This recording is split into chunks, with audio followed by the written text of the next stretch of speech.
Olá, muito boa tarde. Começa agora mais um programa Mercado Futuro. Eu converso com vocês daqui do estúdio da B3. Se você ainda não gravou, B3 é Brasil Bolsa Balcão, o novo nome da Bolsa aqui de São Paulo. E tenho que fazer uma notificação. Vocês assistem o canal pela antena parabólica ou então pelo Facebook, que ele passa simultaneamente na parabólica e no Facebook. E agora, recentemente, você também pode ver esse programa pelas duas redes, pela NET e pela NET TV e Claro TV. Bem, hoje o programa hoje vai ter, não será apenas um assunto, será mais de um assunto. Mas eu queria começar falando de pecuária e uma questão que às vezes ronda aqui em minha cabeça. Se a pecuária brasileira, a maior parte dos pecuaristas, criadores, eles não investem em genética, eu acho.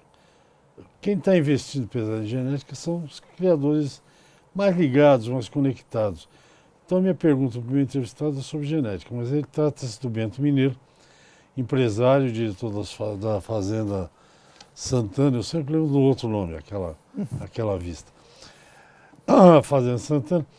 A minha pergunta é, obrigado primeiro de vir aqui. Obrigado a você, é sempre uma honra. Umas coisas que ele me trouxe aqui, uns mimos, mas esse é outro assunto. Fazer genética é um bom negócio? Olha, investir em genética com certeza é um bom negócio para a melhoria da eficiência da fazenda de quem investe. E sobretudo, porque a genética, como a gente fala lá na Santana, e a gente tem feito uma campanha em relação a isso, que na verdade a genética é o insumo para a produção que potencializa todos os outros. Ou seja, não adianta você investir em nutrição, em saúde animal, em bem-estar animal, se você não tem um animal geneticamente apto a responder por aqueles investimentos, responder àqueles estímulos. Então, o investimento em genética é fundamental.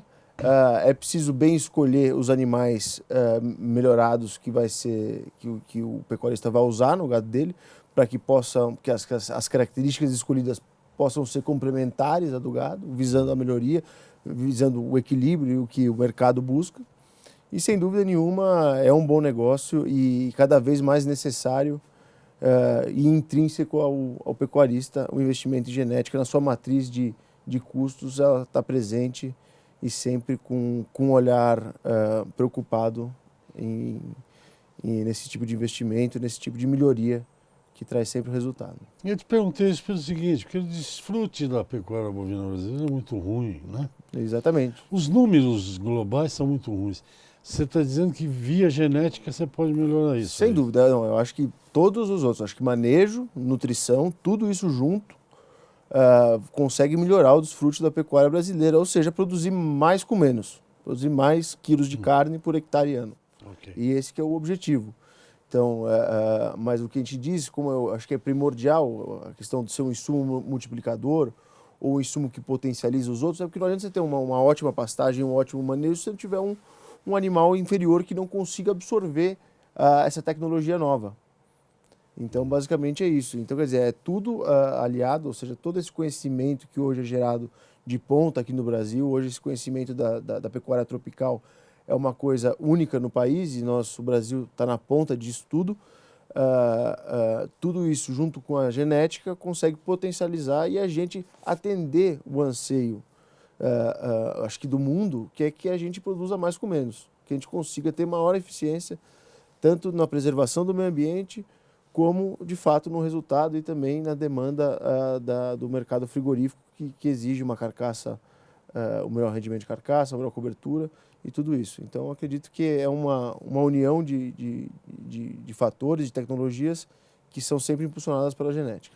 A Fazenda Santana, ela faz genética, mas vocês estão na linha toda, não estão? Não, hoje nós trabalhamos só com animais melhoradores, só com animais puros de origem, visando Zebu, Nelore, Brahma e Gir.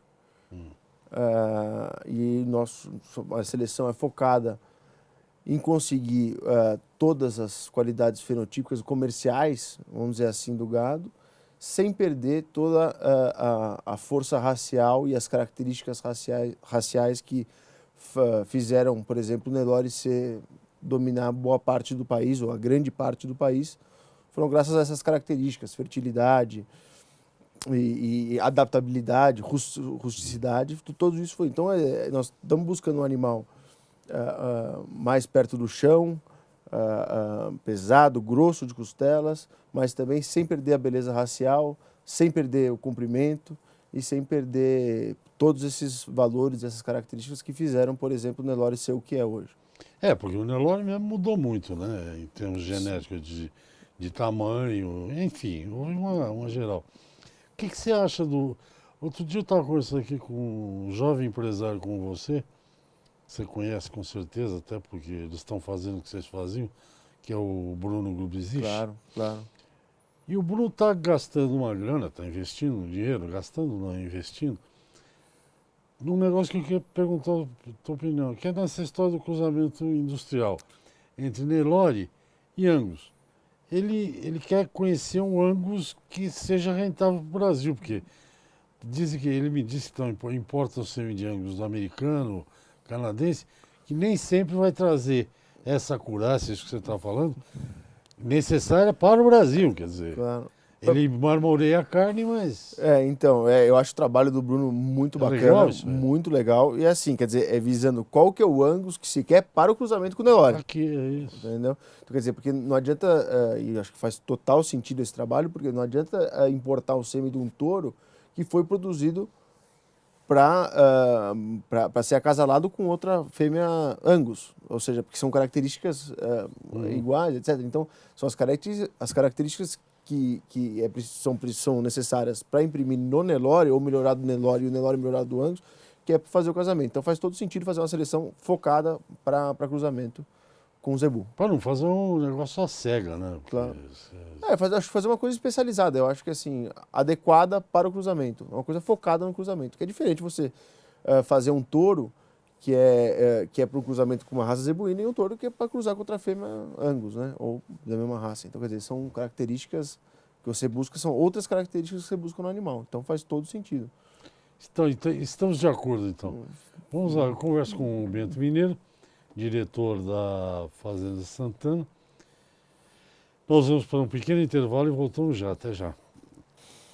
Ok, estamos de volta ao programa Mercado Futuro. Eu converso com o Bento Mineiro, diretor da Fazenda Santana.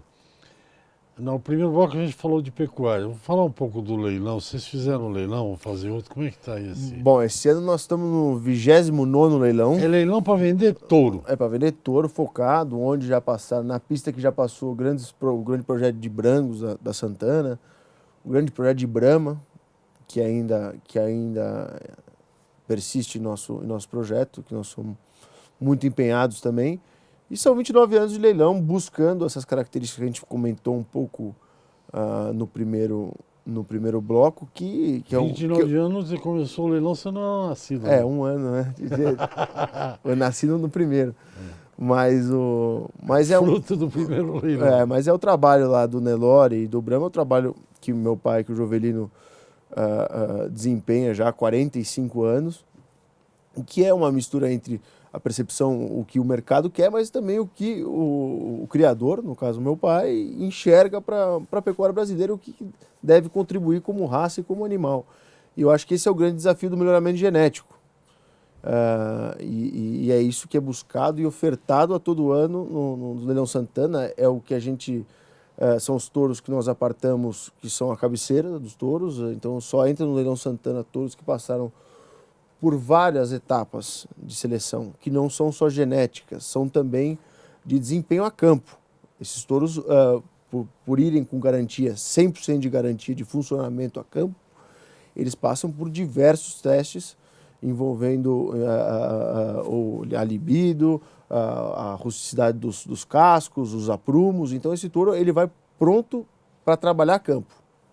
Ele é treinado lá. Ele passa por etapas de teste, onde existe descarte. Aprende a namorar. Exatamente, se não namorar não vai também. Não vai. Ninguém quer o paizão lá, né? Então, exatamente. Então, por isso que a gente consegue ter essa garantia, 100% de garantia do nosso trabalho, e temos tido um retorno excelente, eu diria, por a gente submeter os animais por uma série de etapas e desafios.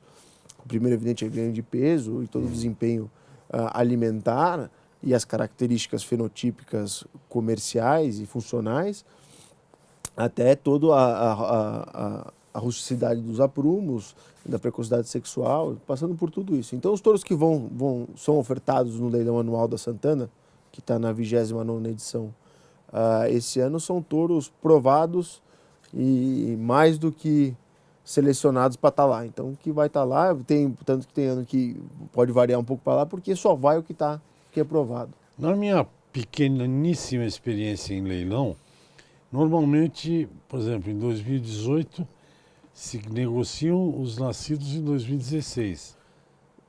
Não, depende. Lá Existem vários criatórios que trabalham com propostas diferentes. Então, isso que eu queria saber. No caso desse ano, nós vamos ofertar, excepcionalmente, nós normalmente, nos últimos 6, 7 anos, viemos de uma oferta de touros, essencialmente entre 30 e 34 meses. Ou seja, chegando nos seus 3 anos. Passando por todas as etapas que a gente comentou. Sim, o que nós fomos desenvolvendo e o que dá vamos dizer assim, um filtro ainda mais apertado é conseguir fazer touros com 22 a 24 meses passarem pelas mesmas etapas e cumprirem o mesmo desempenho. Então, nessa edição, como eu dizia, nós vamos ter, por exemplo, 120 touros de 30 a 34 e 50 touros de 22 a 24 meses. Então, vamos ter uma geração mais nova esse ano do leilão, mas que nunca foram confinados assim como os de 30 meses. Que isso é uma política nossa, da Santana, que é o que faz garantir o desempenho, o que faz garantir que o touro vai chegar cobrindo a campo, é que esses touros nunca foram confinados. Sempre sendo preparados, criados, recriados e preparados para o leilão a pasto, comendo braquiária. Então, esse é uma grande proposta e esse ano nós conseguimos chegar com uma parte do leilão mais jovem, cumprindo as mesmas etapas e o mesmo manejo. Que legal, eles o tempo todo na braquiária. O tempo todo, comendo, evidentemente sendo suplementados, sim. Desde o nascimento, mas sempre soltos, nunca confinados num confinamento. Entendeu? Pô, super legal. E essa é a primeira vez. Quando é que é o leilão? O leilão é dia 16 de setembro, lá em Rancharia. Aquele que eu perdi o voo. Mas vamos ver se a gente consegue. Eu tinha que ir para Campinas, aí tinha que acordar 4 da manhã. Muito confuso, né? Não, mas é tudo sai de Campinas, o melhor é ir de carro. Alguém falou comigo? Não, né? Então vamos continuar. Então você tem o Nelore, o Brahma. O Brahma também, esse ano, como o ano passado... O Brahma é uma invenção americana, não é isso? É uma invenção americana. Na verdade, é uma mistura de raças 4, né? zebuínas, feito nos Estados Unidos. Não tem uma indiana no meio? Então, tem raças zebuínas, né, sobretudo. Predominantemente zebuínas. E o nosso rebanho tem o projeto da Santana de Brahma é muito interessante e está tendo a tua continuidade e também o seu foco trazido pela primeira, vamos dizer, primeira iniciativa, o começo, voltando para as origens da seleção Santana do Brahma, que é um rebanho paraguaio, que era de um amigo do meu pai, que ele trouxe do Paraguai, que é um rebanho que estava há 60, 70 anos também a pasto, sem suplementação nenhuma e selecionando esse gado sem trato. Eu diria que um grande defeito, a gente percebeu isso na prática, foi que o Brahma de origem americana, sobretudo, é um gado de baia. Então não é um gado rústico, que precisa emprenhar com pouca comida, que precisa andar muito, que precisa uma série de... Não dá para beber água. Uma série de características que a gente viu muita deficiência nesse sentido. Então, esse gado Brahma paraguaio, ele tem, evidente, a origem americana lá atrás, mas ele foi selecionado a campo. Então, ele tem uma fertilidade incrível, tem cascos, aprumos muito fortes, coisa que a gente não vê muito no Brahma tradicional. Umbigo corrigido, que também é um gargalo muito grande do Brahma. Mais alto. É, mais alto. Porque anda muito, aqui bicheira e tal. E, enfim, então, acredito que essa seleção que agora está sendo voltada selecionada Brahma paraguaia, base paraguaia, com sangue australiano, que meu pai trouxe também. Então acho que tem sido muito feliz essa linha do rebanho Brahma da Santana. Muito mesmo. Acho que tem um gado Brahma mais adaptado para os trópicos que nós temos hoje em oferta. Nós somos muito satisfeitos com esse trabalho e vamos ter 10 touros muito bem preparados, muito bem Também selecionados nesse leilão dia 16 de setembro. 16 de setembro. Eu falo com ele, eu dou risada, mas é por causa Ter perdido aí. Nós vamos para o intervalo. Esse rapaz é o Bento Mineiro, e diretor da Fazenda Santana. No próximo bloco eu quero falar para o Bento que ele vai recontar. Para mim eu já ouvi, mas quero que conte para vocês de novo. Ele tem um gado lá, giro leiteiro. E eles estão aproveitando esse leite para um outro negócio que eu vou mostrar para vocês, só para vocês ficarem com água na boca. Mas é depois, daqui a pouquinho, tá bom? Até já. Ok, estou de volta para o Mercado Futuro. Conforme prometido, converso com o diretor da Fazenda Santana, Bento Mineiro. E outro dia eu estava ouvindo no rádio, aliás eu convidei ele para vir aqui no programa e nem me respondeu. Como é que é? É um programa na Rádio Cultura, do Alexandre Machado. Que foi, eu convidei, ele estava mandando um abraço. Quero mandar um abraço para o meu amigo, eu vou fazer igual aqui. Para o meu amigo Jovelino, para Carlos, só não falo em você, Bento, eu mando um abraço para você também. Ótimo, eu fico muito satisfeito. Então, conforme o combinado, ele vai falar, eu quero que o Bento fale agora do gileiteiro, porque eles têm um gado gileiteiro, descobriram lá as diferenças no leite e estão fazendo uns queijos. Mas conte você. Maravilha, você quase contou tudo. Já. Mas, não. Então, desculpa, esquece. Não. Então eu vou comer o queijo. Não, mas é assim, não. Basicamente é um gado que já vem sendo selecionado. Há muito tempo, há muito tempo já. E ele ficava lá em rancharia também, esse gado. E é um gado que nós tomávamos o leite, fazíamos um queijo frescal lá, uma coisa, mas a gente sempre percebeu que tinha uma coisa diferente, né? E como os antigos dizem muito do leite da vaca gira. Não é só a gente que fala, né? Todos os antigos que tiveram a oportunidade de tomar leite da vaca gira viram que era diferente, fazer doce, esquentar para processar, via que era os sólidos são diferentes de fato, né? A composição proteica do leite e a quantidade de sólidos. Então, ao observar isso, e na ocasião tínhamos a Fazenda Bela Vista, que você estava comentando, nós tínhamos ali, nós vendemos a Central Bela Vista e... Não, mas a Fazenda continua de você. A Fazenda, vendemos a Central, a CRV operou lá durante um tempo, mas nós começamos um outro projeto lá na Fazenda, que é o projeto Pardinho Artesanal, que foi trazer esse gado e começar a tirar leite, sempre tirando leite com bezerro, então, fazendo da forma mais natural possível, que foram um pouco das tecnologias que nós buscamos de leite na França, como é feito todos os AOCs lá, as denominações de origem protegidas, sobretudo da Savoia, e foi lá que a gente aprendeu a fazer, do ponto de vista sanitário e de saúde, fazer o leite, que nós acreditamos que é 80%, 90% do projeto de Pardinho Artesanal, é conseguir chegar nesse leite. E esse leite não envolve só raça, envolve manejo e envolve sanidade. E essas práticas nós pegamos lá, trouxemos também as tecnologias de laticínio, de fabricação, e essas técnicas todas adaptadas ao nosso jeitão lá, a gente chegou... O bom é o jeitão. Chegou no nosso jeitão lá, nós chegamos aí nos produtos muito interessantes, dos quais nós estamos melhorando todo dia. Todo dia que nós comemos um queijinho, a gente fala, não é o Cuesta, né? É o Cuesta, é um dos queijos. Tem Pardinho, está aqui, ó. Pardinho. Vamos ver o que eu vou levar. Este ou não é o Blé, não, né? Não. Esse é o Cuesta. Esse é o Cuesta. Esse é 100% giro. 100% giro. Esse eu já conheço bem, uma delícia. Que bom que você gosta. Uma delícia. E a gente foi devagarzinho fazendo e tal. E nós vamos ter, na verdade, esse é o Blue. O que é uma surpresa mais aqui com você, esse é o azul, isso é uma tecnologia, isso daí foi inventado por nós mesmo. Quase um ano para conseguir desenvolver. Eu estou mostrando, então, estou mostrando só você. Desenvolvendo. Tá aqui, ó. Desenvolvendo essa tecnologia, que na verdade é um queijo azul, com um pouco azul, mas com a massa, sobretudo, maturada, né? Porque geralmente os queijos azuis são muito azuis, com muito azul e fresco, né? E esse é o queijo maturado.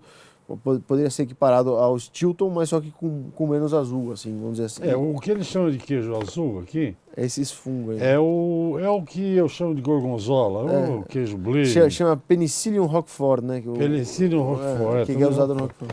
E o que eu não conhecia, tá aqui.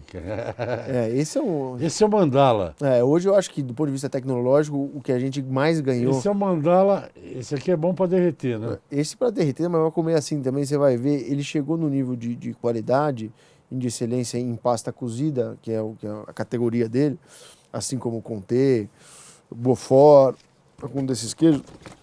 É um queijo que chegou, acho que, no nível tecnológico, no equilíbrio entre sabor e textura. E fondante na boca, que derrete na boca. Então acho que ele chegou, é um queijo muito interessante. Você está entendendo tudo de queijo, hein? Não, não entendendo, não entende, é come, né? É comendo? É comendo. O bom não é entender, o bom é comer, né? É igual vinho, né? A turma fala que vinho não é bom entender, não. O bom é beber, né? Não, uma vez eu perguntei, acho que você conhece o Sérgio Arne? Não sei quem é. Dos restaurantes. Um dia eu estava lá na Vecchia Cucina. Falei, Sérgio, por que todo cozinheiro que eu conheço é gordo? Vai? Porque come, né?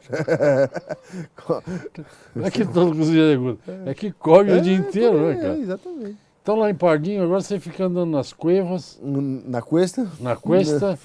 E tem lugar... Eu e as vacas gir. Ah, tá. E tem... Eles ficam... Eles ficam em caves. Caves, né? Acho que esse também é uma grande parcela da tecnologia que foi desenvolvida lá em casa, que são as caves com controle de temperatura, umidade e reposição de gases. Então tem toda essa... bastante coisa. Bastante coisa para controlar. Mas na verdade o que é? É você criar um ambiente melhor para os fungos que estão ali. Do qual alguns você controla, porque alguns você colocou lá, você colonizou e outros não. Então o que pode sair dali, a gente não pode, a gente às vezes não sabe direito, né?